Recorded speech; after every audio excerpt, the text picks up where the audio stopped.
இணைப்பிலே இருங்க. அண்மை செய்தியை பார்த்துக் கொண்டிருக்கிறோம். அமெரிக்கர்கள் யாரும் பாகிஸ்தானுக்கு செல்ல வேண்டாம் என அமெரிக்க தூதரகம் அறிவிப்பை வெளியிட்டிருக்கிறது.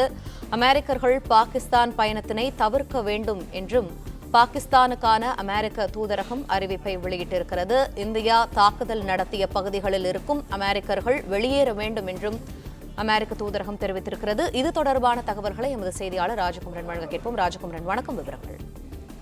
பாகிஸ்தான் மீது அந்த ராணுவ நிலைகளை தவிர்த்து பயங்கரவாதிகள் இருக்கக்கூடிய பகுதிகளை குறிவைத்து இந்தியா தாக்குதல் நடத்தி இருக்கின்றது.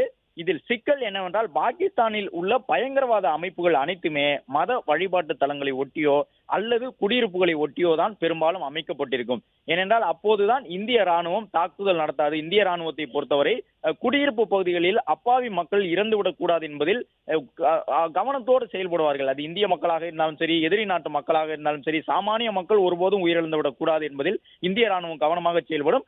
எனவேதான் தாக்குதல் நடத்தப்பட்ட அனைத்து இடங்களிலும் தாக்கப்பட்ட வீடுகள் மட்டும்தான் இடிந்திருக்கின்றன. ஆனால் அதை சுற்றி ஏராளமான வீடுகள் அடர்த்தியாக இருப்பதை நாம் பார்க்க முடியும். காலை முதலே தாக்குதல் நடைபெற்ற ஒவ்வொரு இடத்தினுடைய காணொலிகளையும் நாம் பார்த்து கொண்டிருக்கின்றோம். ஒரு கட்டடம் மட்டும் இடிந்திருக்கும் என்றாலும் கூட அதை சுற்றி பல கட்டடங்கள் இருக்கும். அந்த வீடுகளில் இருப்பவர்கள் எல்லாம் வீட்டை விட்டு வெளியில் வந்து நின்று கொண்டு இடிந்த கட்டடம் தொடர்பாக பேசிக் கொண்டிருக்கக்கூடிய காணொலிகளை நிறைய பார்த்தோம். எனவேதான் அமெரிக்கர்கள் அந்த தாக்குதல் பிளே ஸ்டோர் மற்றும் ஆப் ஸ்டோரில் இருந்து பாலிமர் செயலியை QR கோடு மூலம் பதிவிறக்கம் செய்யுங்கள்.